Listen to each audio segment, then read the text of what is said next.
مثنوی شریف میں ایک بار ایک فلسفی کہیں سے گزر رہا تھا، اس کے کانوں میں قرآن کی تلاوت کی آواز آئی اور اس نے سورہ ملک کی تلاوت سنی، اور سورہ ملک کی جب آخری آیت اس نے سنی، ہم نے کئی بار سنی ہوگی، قُلْ أَرَأَيْتُمْ إِنْ أَصْبَحَ مَاؤُكُمْ غَوْرًا فَمَنْ يَأْتِيكُمْ بِمَاءٍ مَّعِينٍ، کئی بار یہ آیت سنی۔ ترجمہ کیا ہے اس کا؟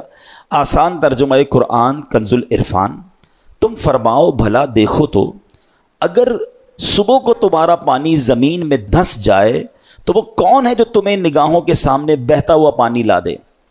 یہ آیت کریمہ سن کر وہ فلسفی تکبر اور غرور میں کہنے لگا اس پہ کیا بڑی بات ہے، اگر اللہ پانی کو دھسا دے گا تو ہمارے پاس تو بڑی بڑی ڈرل مشینیں ہیں، بڑے بڑے آلات ہیں، ہم پانی کو نکال لیں گے، ہیں یہ تو جناب ہمارے اختیار میں ہے، اللہ فرماتا کون ہے جو نکالے، ہم نکالیں گے۔ اب اس نے قرآن کو اپنی عقل سے سمجھنے کی کوشش کی۔ اچھا اب کیا ہوا، رات کو وہ فلسفی سویا تو اس کے خواب میں اس نے دیکھا کہ ایک بڑا طاقتور شخص آیا، اس نے اس فلسفی کے منہ پر ایک زوردار چانٹا مارا۔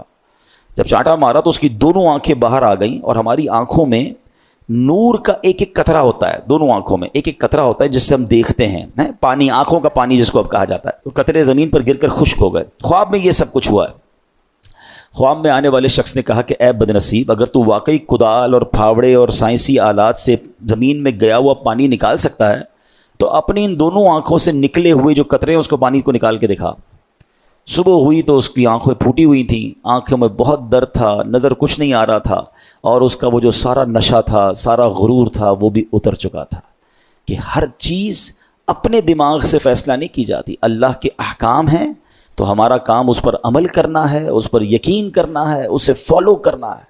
قرآن میں ایسے ایسے خزانے ہیں، تو قرآن تو وہ عظیم کتاب ہے کہ جس کی ہمیں جو ہے برکتیں حاصل کرنی چاہیے۔ معاذ اللہ اس کو ڈیبیٹ میں، یعنی اس کو اگینسٹ میں اس کے بات کرنے سے پہلے 1000 بار سوچنا چاہیے۔ ہم مسلمان ہیں، ہمارا کام ایمان لانا ہے۔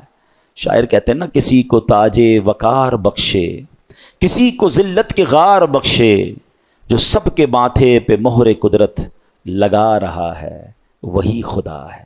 ہمیں اللہ کریم کے ہر فرمان پر بلا چوں چراں رب کریم عمل کرنے کی اور یقین کرنے کی توفیق عطا فرمائے۔